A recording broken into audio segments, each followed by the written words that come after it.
कुंभरी कवरदे ज्ञानदेव विठ्ठल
काठी होता आड करुणे कोड कौतुके देखण्याने एक केले आयत्या नेले जीवनापे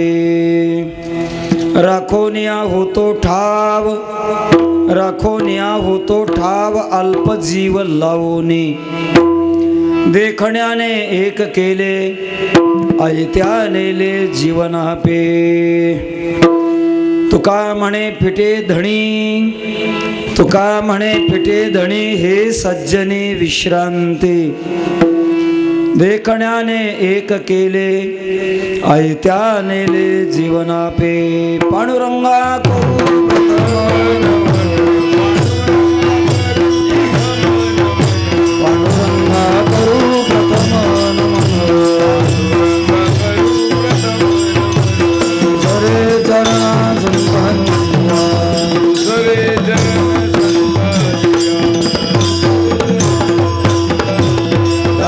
कृपादाने कथेचा विस्तारो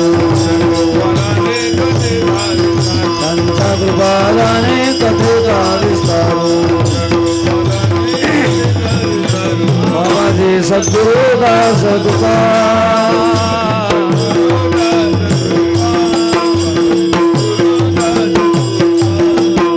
जयांचे केलिया स्मरण होय सकळ वेद्यांचे अधिकरण तेची वंदो श्रीचरण श्री गुरूंचे ते नमस्कारो न्याता काय माझे वाणी मानेल संतांसी रंजवो चित्तासी आपुलिया माझे वाणी तुझे वर्णे गुणनाम ऐसे देई प्रेम काही कळा मस्तक हे पायावरी वार करी संतांच्या विठ्ठल विठ्ठल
काठी होता आड करुणे कोड कौतुके देखण्याने एक केले ऐत्या नेले जीवनापे अनंत कृपा भवन विश्ववंदनीय विश्वोद्धारक जगद्गुरु श्री तुकोबाराय भगवान दत्तात्रेयांच्या दरबारात उपस्थित संत महंत भाविक सज्जन माता भगिनी सर्वांच्या भव्य उपस्थितीमध्ये या स्थळाचं महत्त्व वाढवणारे हरिभक्तीपरायण परमपूज्य परमवंदनीय उज्ज्वलानंदजी महाराज कर्नाटक आणि महाराष्ट्र दोघांच्या बाँड्रीवर ज्यांनी वारकरी संप्रदायाची धारणा टिकवून ठेवली असे संप्रदायाच्या दृष्टिकोनातून घोषणावं महाराजांनी गेली 40 वर्षापासून दत्त जयंतीची या ठिकाणी सेवा प्रारंभ केली. आजचा 5वा दिवस आहे. या निमित्ताने जगद्गुरु तुकोबारांचा एक अलौकिक जगातला अलौकिक अनुभव प्रगट करणारा छोटासा अभंग आहे. प्रथमतः सगळ्यांनाच प्रश्न निर्माण झाला असेल, रोजची कीर्तनाची वेळ 6 ते 8 असताना आज 8ला का सुरू? नक्की हा प्रश्न निर्माण झाला असेल. अनेकांनी मला शिव्या दिल्या असतील, काहींनी शापही दिलेला असेल. पण प्रवासी जीवनामध्ये काही गोष्टी परतंत्र असतात. भिवंडीहूनचा प्रवास, लातूरला थोडंसं गाडीचं निघालेलं काम आणि रस्त्याचा खराबा या कारणातून होत असणारा उशीर आणि आपल्यापुढे उपस्थिती 8:15ची. महाराजांनी मला 9:45ची शेवटची वेळ दिलेली आहे. त्या काळापर्यंत आपली चिंतन सेवा मी मांडणार आहे. माणसाच्या जीवनामध्ये अनुभव ही सर्वश्रेष्ठ अवस्था आहे. 2 गोष्टी आहेत माणसामध्ये, एक स्थित्यंतर आणि स्थलांतर. जीवाला नेहमी स्थलांतरात राहावं लागतं. स्थलांतर करता करता स्थित्यंतर करून घ्यावं लागतं. प्रारब्धाने स्थलांतर होत असतं आणि कर्तृत्वाने स्थित्यंतर करून घ्यावं लागतं. कधी महाराष्ट्रातला जन्म तर कधी कर्नाटकमधला जन्म, कधी भारत देशातला जन्म तर कधी अमेरिकेतला जन्म, कधी माणसाचा जन्म तर कधी तदितर योनीतला जन्म. ही स्थलांतर माणसाचं अनादिकालापासून चालू आहे. होत असणारं अनिच्छेचं स्थलांतर ते थांबवण्याकरता कुठेतरी जीवनामध्ये सत्तांतर करून घेण्याची गरज आहे. जगाच्या दृष्टिकोनातून 3 सत्ता आहेत, आदिभौतिक, आदिदैविक आणि आध्यात्मिक. आदिभौतिक सत्ता पंचमहाभूताच्या ताब्यात असते, तिचं नाव आहे आदिभौतिक सत्ता. देह पंचमहाभूतांचा आहे. जग निर्माण झालेलं पंचमहाभूतांचं आहे. आणि यावरची जी काही सत्ता, याच्यातून निर्माण होणारी जी सत्ता आहे याला आदिभौतिक सत्ता म्हणतात. आदिभौतिक सत्ता माणसाला कर्माने बदलत जाते. जे या जन्मामध्ये राजे असतात ते पुढच्या जन्मात राजे होतच असतात असं नाही. आणि लोकशाहीच्या काळात आज जे मंत्री आहेत ते उद्या मंत्री असतीलच असं नाही. बदल आहे, सत्तांतर आहे. भौतिक सत्तेमध्ये 2 प्रकार आहेत. एक हुकुमशाहीतली भौतिक सत्ता आणि दुसरी लोकशाहीतली भौतिक सत्ता. भौतिक सत्तेमध्ये कुठे ना कुठेतरी दोष असतो. हुकुमशाहीमध्ये फार मोठा दोष असायचा. राजाचाच पुत्र राजा व्हायचा. राजाचा थोरला मुलगा असला मग तो राजा. कदाचित तो दुर्गुणी, विकारी, भ्रष्ट असा जरी असला तरी पण मात्र सत्ता त्याच्याच हातात जायची. हा हुकुमशाहीतला दोष. आणि लोकशाहीमधला दोष आहे, बहुमताने जेव्हा प्रतिनिधी निवडला जातो आणि निवडत असताना मात्र हा विचार लोकशाहीमध्ये नाही की निवडून देणाराचं बहुसंख्य मत जे झालंय ते निवडून देणारे शहाणे आहेत का अज्ञानी आहेत, हा मात्र विचार लोकशाहीत केला जात. किती अज्ञानी असू द्या, अनेक अज्ञानी माणसाने एकाला प्रतिनिधी म्हणून निवडून दिलं, मग लोकशाहीच्या नियमामध्ये तोच प्रतिनिधी. तिथं असं होत नाही. हे निवडून देणारे अज्ञानी आहेत. अज्ञानी माणसाकडची जी निवड आहे ती काय कामाची असा कुठेच विचार नाही. फार मोठा दोष आहे लोकशाहीमध्ये. ज्यांना आपण निवडून देतो कदाचित नात्या गोत्याचे असतील, आपल्या पक्षातले असतील, किंवा आपले खिसे भरले असतील, अशा अनेक अनेक कारणाने माणसं निवडून देतात. पण एक महत्त्वाचा भाग आहे की ती अज्ञानी माणसाने एका माणसाला ज्ञानवान समजलं म्हणजे तो ज्ञानी होईल, हे गणित न सुटण्यासारखं आहे. आमचे वैकुंठवासी गुरुवारी मामासाहेब म्हणायचे, किती शून्य एका ठिकाणी केली असताना एकाच आकडा होईल. सुटतंय गणित कोणाला? होतच नाही. लाखो शून्य जरी एकत्र केले तरी शून्यच राहणार, एक होणार नाही. ते पुढे विनोदाने म्हणायचे, किती गाढवं एका ठिकाणी केली असताना एक घोडं होईल. ते गाढवं घोडं ते घोडं. किती अज्ञानी माणसाने एका माणसाला चांगलं म्हटलं आणि तो चांगला होईल, होतच नाही. हा लोकशाहीतला दोष आहे. सांगण्याचा माझा मुद्दा असा आहे, ही भौतिक सत्ता आहे. ज्याला काही या विश्वाच्या पलीकडचं काही समजलंय, जगामध्ये कोणीतरी एक नियंत्रण शक्ती आहे असं ज्याला अंतःकरणात खात्रीपूर्वक वाटलेलं आहे, चाले हे शरीर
चाले हे शरीर कोणाचे असत्य, कोण बोलविते हरिबिन.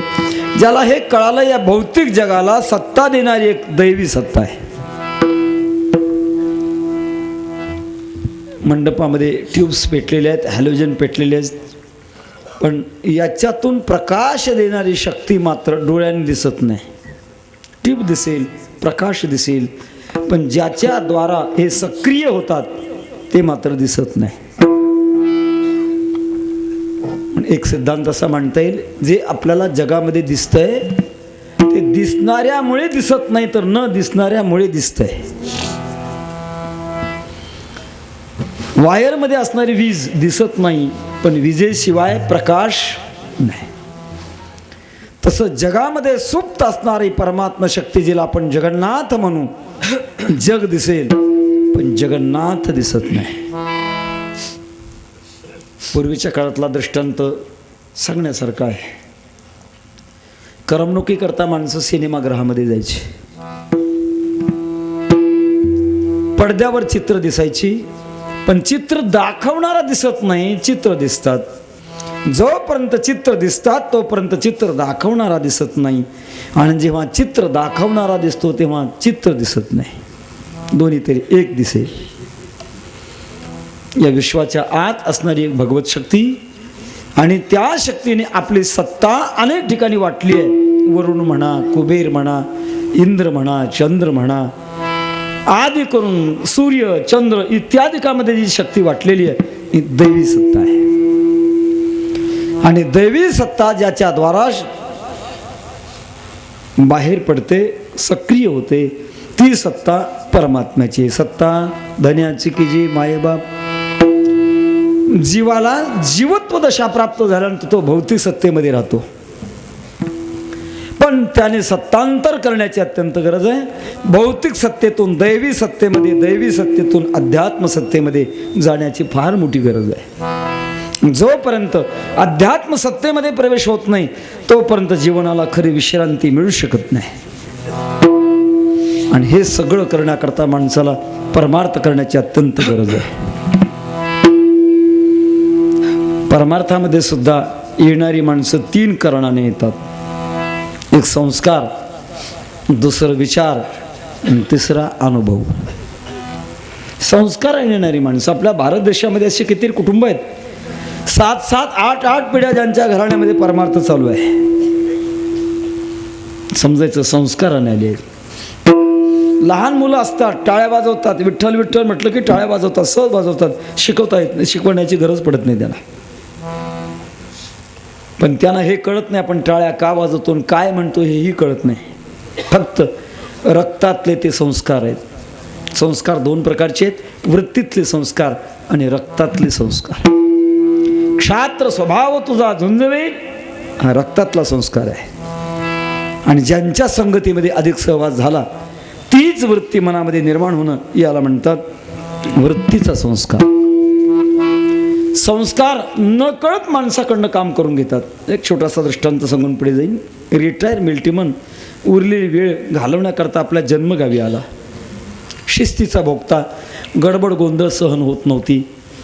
ज्या गल्लीत राहत होता त्या गल्लीतल्या मुलांना तो खेळू देत नव्हता, बागडू देत नव्हता, आनंद घेऊ देत नव्हता. रस्त्यावर यायचा, कान पकडायचा, थोबाडीत मारायचा, घरी लावायचा, अभ्यास करा म्हणायचा. मुलाने विचार केला आपण इतका आतापर्यंत आनंद घेत होतो, हा बाबा आला ना आपल्या आनंदाच्या आड, काय करावं त्याला. 4-5 मुलं एकत्र आलेली होती. विचार करता करता एका मुलाने सांगितलं याची फजिती करायची. काय फजिती करणार, आपण लहान तो मोठा, आपण काय फजिती करणार, बघा तर खरं वेळ तर येऊ द्या, फजिती केल्याशिवाय राहणार नाही. ठरवलं त्याने. काही दिवसांनी तो मिलिटरीमन 1 महिन्याचा किराणा भरण्याकरता दुकानामध्ये चालला होता. भरपूर मोठी लांबलचक यादी, खूप पैसे, किराणा माल आणण्याकरता मोठी पिशवी आणि त्याच्यामध्ये गोडतेल ही एक वस्तू होती. पण पूर्वीच्या काळात गोडतेल आणण्याकरता घरून काहीतरी भांडं किंवा डबा घेऊन जाण्याची गरज असायची. सध्या पॅकिंगचा काळ आहे, पिशवीच्या कानाला धरलं की गोडतेल घरी येतं. पण पूर्वी तसं नव्हतं, ते डब्यात किंवा कशात तरी आणावं लागायचं. विचार केला, स्वयंपाकघरातलं एक मोठं पातेलं पाहिलं, 1 महिनाभर पुरेल इतकं तेल याच्यामध्ये येऊ शकतंय. ते पातेलं पिशवी यादी घेऊन गेला किराणा दुकानामध्ये, सगळा किराणा भरला. एका हातावर अर्थात तळ हातावर तेलाचं पातेलं, दुसऱ्या हातामध्ये पिशवी आपल्या घराकडे येत होता. येता येता रस्ता काटकोनाचा अर्थात एल टाईप होता. ज्याने फजिती करायचं ठरवलं होतं त्याच्या लक्षात आलं की आजची संधी आहे. कोपऱ्यावर उभं राहिला. मिलिटरी मग जवळ आल्याबरोबर याने मोठ्याने गर्जना केली, अटेन्शन म्हटल्याबरोबर त्यांनी पोच घेतलीस. काय झालं असेल आपल्याला माहिती. तेलाचं पातेलं पालथं, हातातली पिशवी जिकडं तिकडं. नंतर त्याच्या लक्षात आलं की आपण परेडमध्ये नव्हतो, आपण खेडेगावामध्ये होतो. पण ही फजिती कोणी केली, संस्काराने केली. परमार्थाच्या क्षेत्रामध्ये सुद्धा संस्कार काम करतात. सहज वडीला होती सेवा म्हणून पूजितो या देवा. माणसाला काही संस्कार काम करतात. काही वेळा माणसाच्या मनामध्ये विचार जागा होतो आणि विचाराच्या द्वारा मनुष्य सत्तांतर करण्याचा प्रयत्न करतो. सर्वच माणसं विचारी असतात असं नाही. काही माणसं तीव्र वृत्तीचे असतात आणि आतूनच त्यांचे विचार जागा होत ठरतो. आपल्याला आपल्या भारत देशातला इतिहास माहीत असेल. राजाच्या पोटी जन्मलेला एक बालक ज्योतिषाने पाहिलं आणि बापाला सांगितलं, राजा एकुलता एक मुलगा आहे, वारस व्हावा आणि राज्य चालवा वाटत असेल तर याला दुःख येऊ देऊ नकोस, अडचण कळू देऊ नकोस, संकट जवळ येऊ देऊ नकोस, ख्याली कुशालीत वागव. राजवाड्यामध्ये ख्याली कुशालीत वाढव. लग्न झालं, एक मुलगा सुद्धा झाला. दाबून दाबून मनुष्य किती दिवस राहील. एक दिवशी निवांत वेळ पाहून एका मित्राला घेऊन बाहेर पडला. एका झाडाच्या खाली एक मनुष्य अंग खाजवत होता. विचारलं, का रे तो काय करतो. आणि अंग खाजवतो का, त्याला रोग झालाय. जन्मतःच रोग का नंतर रोग. जन्मतःच नाही, नंतर झाला. मनामध्ये विचार जागा झाला, ज्या अर्थी जन्मानंतर पुन्हा रोग होतो तेव्हा माझ्या सुद्धा जीवनात ही शक्यता नाकारता येणार नाही. पुढे एक म्हातारा पाहिला, केस पांढरे झालेले आहेत, मान वाकलेली आहे, लक लक लक लक मान करते, बोलता येत नाही, तोंडात दात नाही, ऐकू येत नाही, दिसत नाही. का हो, हे काय? म्हणजे म्हातारा माणूस आहे. जन्माला येतानाच का नंतर? अहो नाही, नंतर. याचा अर्थ मला सुद्धा ही अवस्था भोगावी लागणार आहे. आणि एक प्रेत पाहिलं, मनामध्ये विचार जागा झाला की मला सुद्धा असं व्हावं लागणार आहे. मग हे जर असेल तर या सुखाला करू काय? एका एवढ्याच विचारातून राज्याचं सुख वजा गेलं आणि रात्रीच्या वेळेला एकांतामध्ये तपश्चर्या करण्याकरता गेलेल्या सत्पुरुषाचं नाव आहे गौतम बुद्ध. काही माणसं विचाराने जग बदलतात, काही माणसं अनुभवाने जग बदलतात. संसार तापे तापलो मी देवा, करिता या सेवा कुटुंबाची, म्हणून तुझे आठविले पाय, येवो माझे माय पांडुरंगे. परमार्थाच्या बाबतीमध्ये हे 3 गोष्टी असतात. तेव्हा या गोष्टीला होता होता ज्याच्या अंतःकरणामध्ये हे झालंय की आता मी भौतिक सत्तेमध्ये राहिलो तर अनेक दुःखाला मला सामोरं जावं लागणार आहे. सगळ्या दुःखाचा विनाश आणि कायमची विश्रांती प्राप्त होण्याकरता मला अध्यात्म सत्तेमध्ये जाण्याची अत्यंत गरज आहे. एक मोठ्याचं उदाहरण देतो. प्रेममूर्ती नामदेव महाराज भौतिक सत्तेमध्ये होते. पहिलं खूप मोठी श्रीमंती होती. वयाच्या 5व्या वर्षी वडिलांनी काही कारणाकरता पांडुरंगाची पूजा करायला लावलं. पूजा झाल्यानंतर नैवेद्य दाखवत असताना सुंदर अशा प्रकारच्या दुधाचा ग्लास पुढे धरला आणि दूध पिओ मोरे गोविंद लाला म्हणू लागले, प्रार्थना करू लागले. काला बछडा कपिला गाई, दूध दुहावत नामा जाई. भगवान दूध पेत नाहीत. नामदेव महाराज अट्टास करत होते, ओ देवा तुम्हाला वाटतं का हे दूध 21व्या शतकातलं आहे? शहरातल्या लोकांना विचारा किती चांगलं दूध मिळतंय ते. आता तर भयानक अवस्था आहे महाराज. खावा म्हणा आणि दूध म्हणा चांगलं मिळणं म्हणजे प्रारब्धच आहे. मी आणलेलं दूध सामान्य फार चांगलं आहे. कपिला गाईचं दूध आहे. आमच्या भारतीयामध्ये ऋषी महर्षींच्या अंतःकरणामध्ये सहजासहजी विज्ञान निघून जात होतं. कपिला गाईचंच का असावं याचं एक कारण आहे महाराज. गायीमध्ये आपण 2 प्रकार पाहतो, जर्सी गाय आणि सामान्य गाय. जी आपली गावरान गाय ज्याला म्हणतात ती अत्यंत महत्त्वाची आहे. आपल्या हिंदू धर्मामध्ये ती पूज्य आहे. त्याचं कारण आहे, गाय जेव्हा चरण्याकरता बाहेर फिरते तिच्या वशिंडामध्ये एक सूक्ष्म अशा प्रकारचं छिद्र आहे. आणि वशिंड म्हणजे एक प्रकारचं फिल्टर आहे. ज्या फिल्टरमधून दूधही फिल्टर होतं, रक्तही फिल्टर होतं. असं एक मोठा अवयव आहे, त्याला आपण वशिंड म्हणतो. खेडवा भाषेमध्ये वसवंड म्हणतात. जर्सी गायला असते का वसवंड? फिल्टरच नाही तिला. मी एका मोठ्या विद्वानाकडनं ऐकले सहजासहजी. सांगितलं, जेव्हा वैज्ञानिक माणसं आणि जगाचा विचार करू लागले, संख्या जास्त वाढू लागली, लोकांना दुधाची गरज आहे, मग अधिक दूध देणारा प्राणी बनवला पाहिजे. याच्याकरता विचार करता करता त्यांच्या लक्षात आलं सगळ्या प्राण्यामध्ये अधिक दुधा प्राणी कोणता? मग डोळ्यापुढे आलं डुक्कर. 2-2 डझन जरी पिलं असले ते दूध कमी पडत नाही. मग डुकराचा 32% आणि बैलाचा बाकीचा हा भाग एकत्र करून बनवलेला प्राणी म्हणजे जर्सी गाय. अशा गाईचं दूध नाही, कपिला गाईचं दूध आहे. आरोग्यम भास्करादिच्छेद सुखमिच्छेद हुताशनात. आरोग्याची प्राप्ती सूर्यापासून प्राप्त होते आणि सुखाची प्राप्ती अग्नीपासून प्राप्त होते. सामान्य गाय जेव्हा फिरते सूर्यप्रकाशामध्ये, ती वसंतातून सगळी सूर्याची सूक्ष्म किरण आत घुसतात, शरीरामध्ये एकत्र होतात आणि तिच्यापासून निर्माण झालेलं दूध अत्यंत शुद्ध असतं, पवित्र असतं. त्यातल्या त्यात आणखीन बघा विज्ञानाचा किती बारकावा आहे. नामदेव महाराज तांबडी गाय म्हणत नाहीत, पांढरी गाय म्हणत नाहीत, कपिला गाई. कपिला म्हणजे काळी.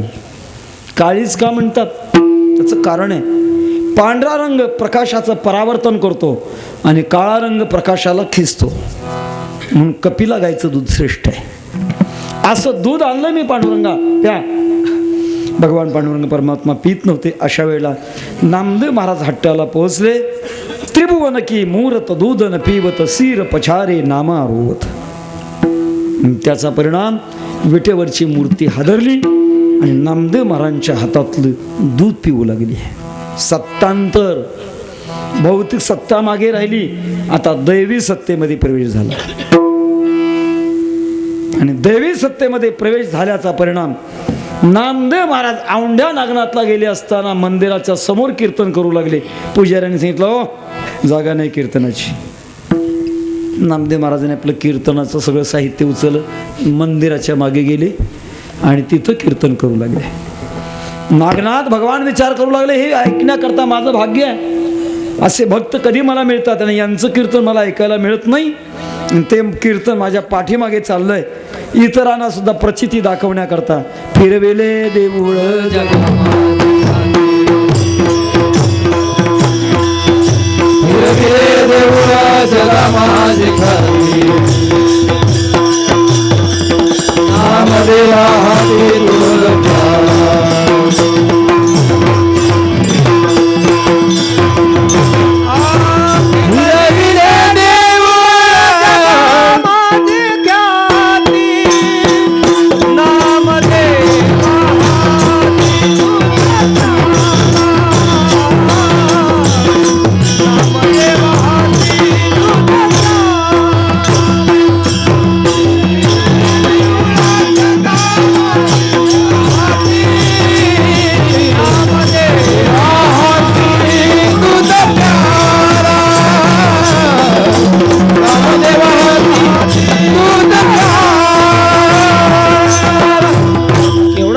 केवढी सत्ता बदलली महाराज. भौतिक सत्तेतून नामदेव महाराज दैवी सत्तेमध्ये आले, पण दैवी सत्तेमध्ये पूर्णता नाही, पूर्ण विश्रांती नाही. याकरता एकदा चंद्रभागेमध्ये साधू संतांचं कीर्तन चाललेलं होतं. नामदेव महाराजांनी वर्णन केलंय, 700 वर्षापूर्वी 108 संत या महाराष्ट्रामध्ये जन्माला आलेले होते. त्यांची नावं सुद्धा सांगितलेली आहेत. नामदेव कीर्तन करी पुढे देवनाचे पांडुरंग, जने म्हणे ज्ञानदेवा बोला भंग, ज्ञानोबाला टाळी घेऊन उभे आणि चाल देण्याचा अधिकार जनाबाईंना.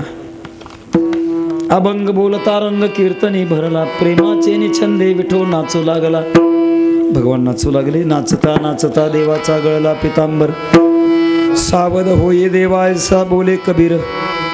खूप सुंदर रंगलं. शेवट कीर्तन संपल्यानंतर मुक्ताबाई पुढे आल्या आणि म्हणाले, आज कीर्तन संपल्यानंतर सगळ्यांनी बसून घ्यायचं आहे. सगळे बसले. एक निवेदन आहे, उपस्थित संतांच्या पैकी कच्चं कोण आणि पक्क कोण परीक्षा घ्यायची आहे. परीक्षा घ्यायचं ठरवलं. ज्ञानाची आणि प्रेमाची जरूर परीक्षा व्हावी.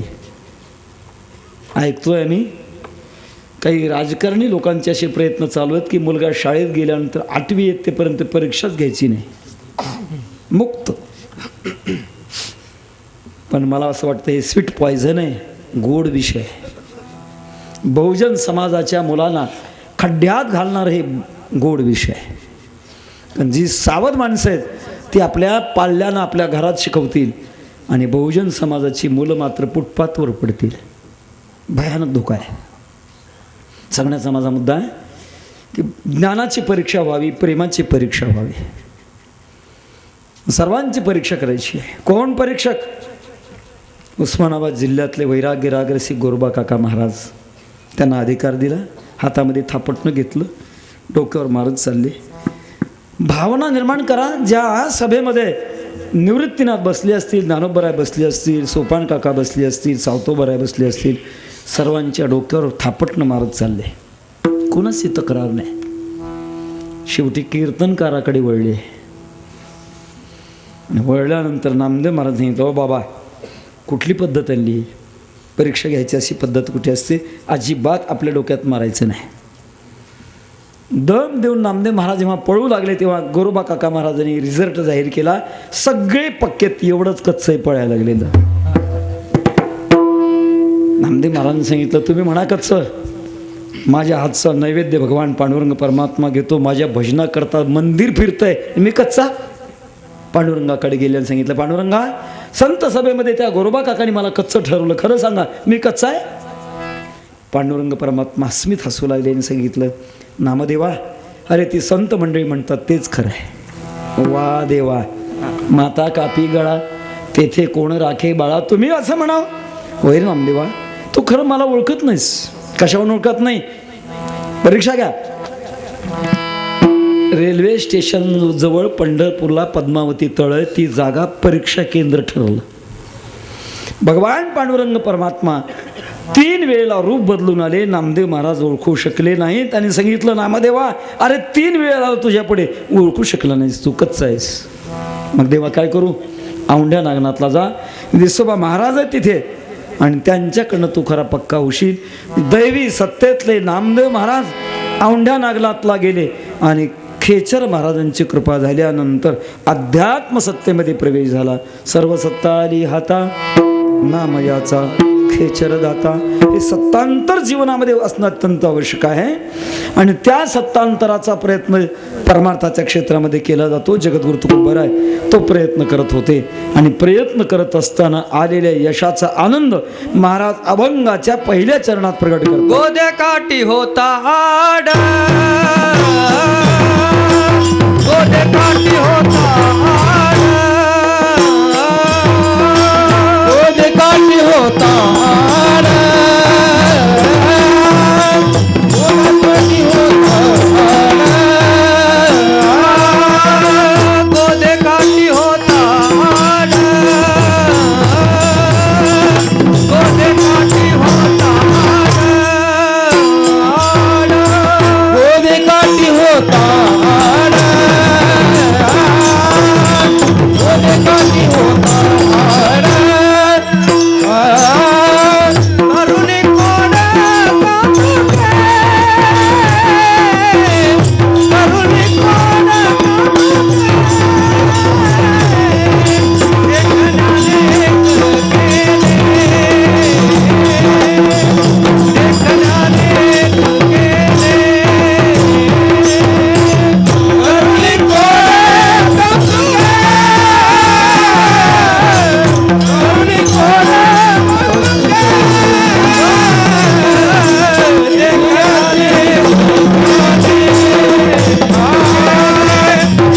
कामुके, गोदे काठी होता आड, करुणे कोड कौतुके. अभंग अर्थ कळेल पण भावार्थ लवकर कळणार नाही, कारण साधू संतांची समाधी भाषा असते. लोकोत्तराणाम चेतांसी को विज्ञातुमर्हते. सामान्य माणसाला काय कळणार आहे? पण भगवंताच्या कृपेने सेवेने परंपरेतून जेवढा करण्याचा प्रयत्न करायचा तेवढा करायचा आहे. वाङ्मयामध्ये जितकं मौल्यवान सिद्धांत किंवा अनुभव असतील ते झाकून सांगण्याची पद्धत आहे. व्यवहारामध्ये सुद्धा आपण मूल्यवान वस्तू उघडी देत नाहीत, झाकून देतो. 2 लाखाची हिऱ्याची अंगठी आहे आणि एखाद्या माणसाला देत असताना अशी उघड्यावर देत नाहीत, झाकून देतात. मध्ये चांगल्या विशिष्ट पद्धतीच्या कागदामध्ये डबीमध्ये घालून देतात, झाकून देतात. आणि शेजारीन बाईला एखादा भोपळा द्यायचा ठरला तर झाकून द्यायची गरज आहे का? गाजरं झाकायची गरज आहे का? जितकी मौल्यवान वस्तू असते तितकी झाकलेली असते. तितका अनुभव जितका अत्यंत उच्च कोटीचा आहे तितका शब्दाच्या झाकणात संत मंडळी झाकून देतात. त्याला कूट वाङ्मय म्हणतात. जेव्हा व्यासाने वेदाचे भाग पाडले 4 आणि भाग पाडल्यानंतर जगाचं कल्याण होईल असा विचार करता करता करता पाहिलं तर वेद कोणाला समजेना. महाभारत पुराण रचली, पुराणामध्ये देखील तेवढा फायदा होईना. शेवटी महाभारत रचण्याचा मनामध्ये विचार केला, पण एक विचार असा मनामध्ये आला, 18 पर्व महाभारत लिहायचं आहे, कोण लिहील? बोलणं सोपं आहे पण लिहिणं अवघड आहे. मनामध्ये असा विचार आला की आपण भगवान गणपती देवालाच लेखक बनवू. बहुतेक सामान्य नियम आहे, जेवढे जेवढे अद्वितीय ग्रंथ आहेत त्या अद्वितीय ग्रंथाचे वक्ते आणि लेखक वेगळे वेगळे आहेत. सामान्य मुलांना विचारलं तर चालेल, बाळाओ ज्ञानेश्वरी कोणी लिहिली रे? ज्ञानेश्वर महाराजांनी म्हणतात. अजून त्यांना कल्पना नाही. ज्ञानेश्वरी ज्ञानोबांनी सांगितली आहे, सच्चिदानंद बाबांनी लिहिली आहे. तुकोबरांची गाथा कोणी लिहिली? महाराज काही हातामध्ये वही पेन घेऊन आठवून लिहित बसतलेले नव्हते. महाराजांची धार अखंडित ओघ चालीला नित्य. महाराजांचा ओघ सहज चालत होता आणि त्याला शब्दबद्ध करण्याचं काम संताजी महाराज जगनाडे यांनी केलं.